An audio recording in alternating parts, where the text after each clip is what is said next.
Continua conversando sobre o trânsito agora aqui no estúdio com a gente, o especialista Rafael Cristo. Bom dia, Rafael. Bianca também está aqui, vai ajudar a gente nessa entrevista. Rafael, esse projeto realmente parece que vai melhorar com uma via exclusiva para ônibus, de fato, fechada, né? Porque hoje já existem as laterais, parece que vai dar uma melhorada no trânsito. Você, como especialista, qual a avaliação que você faz? Bom dia a todos. Na verdade, o maior desafio do Ação Metrópole são as obras estruturais e sim a questão da mobilidade urbana, porque vai trazer um novo conceito de mobilidade, terminar de integrações, estações rodoviárias, faz com que a comunidade se adeque ao sistema. E, na verdade, tem que ser feito um estudo, porque a população paraense, e você mesmo fez a entrevista, viu a necessidade e a dificuldade que é de andar em transporte público na capital paraense e na região metropolitana também.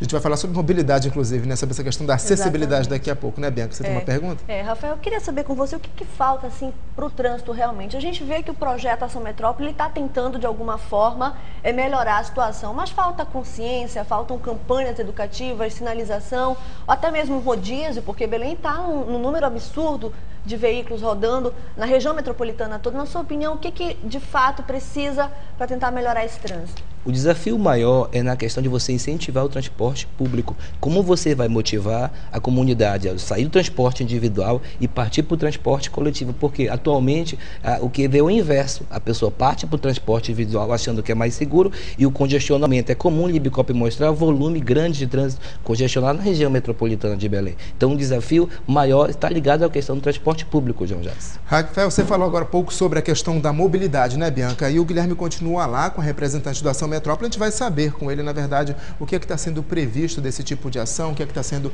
Existe, na verdade, essa preocupação, Guilherme, da mobilidade para que as pessoas tenham facilidade de acesso aos ônibus? Hoje muita gente procura o carro porque o ônibus não tem qualidade nenhuma.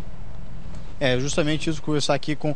Tem essa mobilidade, essa preocupação com mobilidade, se a senhora quiser tirar por causa do retorno que está com atraso da voz, pode ficar à vontade. Isso. Tem essa preocupação com a mobilidade? A pergunta é bastante oportuna, porque esse projeto, na verdade, não é um projeto de obras, ele é um projeto de mobilidade urbana. Esse deslocamento das pessoas que hoje, em média, elas passam 3 horas nos ônibus, no seu deslocamento, casa, trabalho, casa. Então esse projeto, ele traz essa proposta de você melhorar essa mobilidade como? Tanto dentro do veículo como conforto, né? E você reduzir o seu tempo de permanência dentro do ônibus, pegando esse tempo e você fazendo coisas mais pessoais, estar com a família, estar no seu lazer, do que está sendo desse deslocamento. Além do acesso, da acessibilidade dele, no embarque e na distância também dele, da casa dele ao ponto de parada. E para os motoristas também não ser aquele transtorno todos os dias. Agora, Rafael, eu vou fazer uma pergunta para o senhor. Com 39% da frota já aqui na capital, o senhor acha que já é hora de começar a estudar, a se preocupar com a implantação do rodízio de placas, como são feitos em grandes centros? Então tem uma polêmica, né? Na verdade, o rodízio tem que ser feito uma aprovação, tem que ser feito um estudo de impacto ambiental, justamente isso justifica o rodízio. Na verdade, o maior entrave de Belém do Pará e da região metropolitana está ligado diretamente ao transporte público. Na verdade, esse volume crescente se deu à questão do defasagem do transporte público, que é muito ruim na capital paraense e na região metropolitana. Então, o projeto Ação Metrópole, na verdade, talvez ele dinamize, talvez. Nós temos que esperar. É realmente algo desafiador. Rafael, na primeira parte do projeto, que é aquela que pega a Independência, que é a Centenário, agora ali o Elevado, todo mundo apostou muito que fosse realmente resolver o problema. Mas a gente já mostrou várias vezes, né, João, que engarrafa muito, que o objetivo ali daquela obra foi justamente desafogar o trânsito no entroncamento, né, e ter essas duas opções, só que as pessoas estão escolhendo ir pela Júlio César. E a questão daquela passarela, né, João, que a gente já mostrou várias vezes, acaba complicando também o trânsito ali naquela área. O que pode ser feito, então, para melhorar, para readaptar esse projeto ali naquela área, que a gente sabe que complica muito a questão do trânsito? Na verdade, esperar até 2015 é um desafio muito enorme. De imediato, na verdade, você tem que dinamizar a questão do transporte público, certo? Motivar a comunidade a utilizar o transporte público. Então, João, não adianta você criar o rodízio, porque você não vai utilizar o transporte público, você compra outro veículo. Foi o caso que aconteceu na cidade de São Paulo. Então, aumenta, inclusive, a frota. Então, a pessoa passa a comprar um veículo de placa par, se ele tem o ímpar. Então, desafios são esses. Quanto à questão da mobilidade nesses setores, é porque são etapas desse projeto. E quando você faz etapas, geralmente você tem esses problemas em relação à questão da saída da região metropolitana de Belém. Bianca, já que a gente falou agora sobre essa questão aí dali do elevado, Gunnar Wingren, próximo a Júlio César Dependência, né, que é um tema polêmico, vamos falar com o Guilherme para a gente saber como é que tá, porque a própria Marilena falou para a gente no Bom Dia Pará que havia uma intenção de ampliar ali, diminuir o canteiro, ampliar a pista, melhorar aquela situação. Como é que tá essa situação aí, Guilherme? Justamente, Marilena, como é que tá essa situação lá do Narguinga? Nós já temos a solução, né, que são realmente, como o Cristo falou, são adequações que se fazem após a implantação de alguns projetos geométricos e de vias, e nós já estamos com o nosso termo de referência e já vamos fazer a licitação para a contratação do ajuste. São pequenos ajustes que nós vamos fazer ali e o projeto já está concluído. Agora, e quanto às passarelas lá daquele complexo onde foi feita as pétalas, a gente vê que tem 3 passarelas que ainda não foram concluídas, elas não foram colocadas a parte de baixo dela. Tem alguma previsão para a conclusão total daquela obra, aquele canteiro de obras? Nós estamos ali com a empresa na continuidade dos trabalhos, mas só que nós estamos revendo algumas situações, né, em função apenas daquela passarela próximo ao elevado Gunnar Wingren. A passarela ali da Pedro Álvares Cabral, ela está na sua fase de conclusão, acredito que mais uns 40 dias nós estamos concluindo aqui. Bianca, tem uma pergunta para fazer? Isso, bom dia para Marilena. Guilherme, eu queria saber com ela se há alguma previsão dentro do projeto Ação Metrópole para abranger outros tipos de transporte, como no caso o hidroviário, que nós temos muito isso e pode ser um lado também para tentar melhorar a situação do trânsito. A senhora entendeu a pergunta? A questão do transporte hidroviário, se eu não estou enganada, né?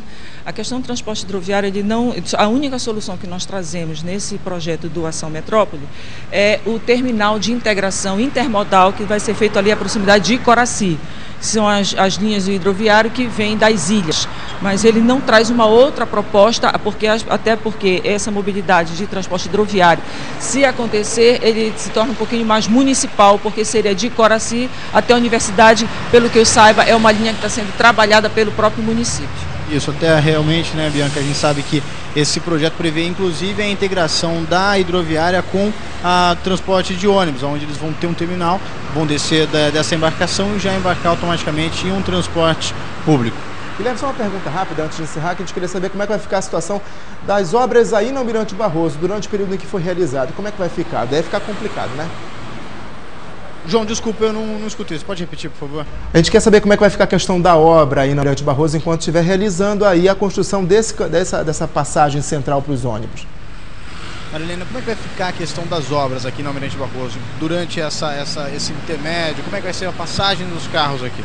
Então, essas obras, nós vamos trabalhar nas faixas próximas ao canteiro central. É por isso que a importância de nós sempre termos a Avenida 1º de Dezembro, certo? Concluída na sua ligação, para que os veículos venham pela 1º de Dezembro.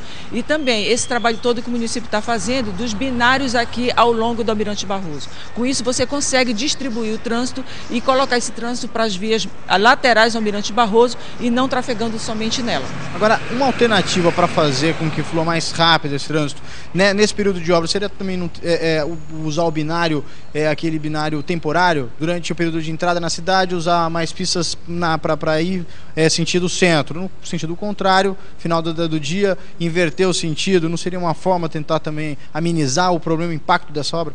Veja, nós estamos trabalhando primeiro nas soluções de você conseguir distribuir o trânsito por outras vias. Essas soluções operacionais que você está comentando agora, isso vai trazer no projeto executivo que nós estamos agora nessa fase de licitar a elaboração dos projetos executivos, que traz as soluções de distribuição do trânsito por vias alternativas e também a questão operacional. Tá certo, obrigado pelas informações. Bianca, João. Obrigado, Guilherme. Obrigado pela participação. Obrigada, Marilena, também. Obrigada, Rafael, pela sua participação. A gente espera ter esclarecido um pouquinho e agora é esperar nas obras para ver se realmente, né, João, a gente melhora o trânsito. E que não atrasem tanto. Obrigado, Rafael. Verdade.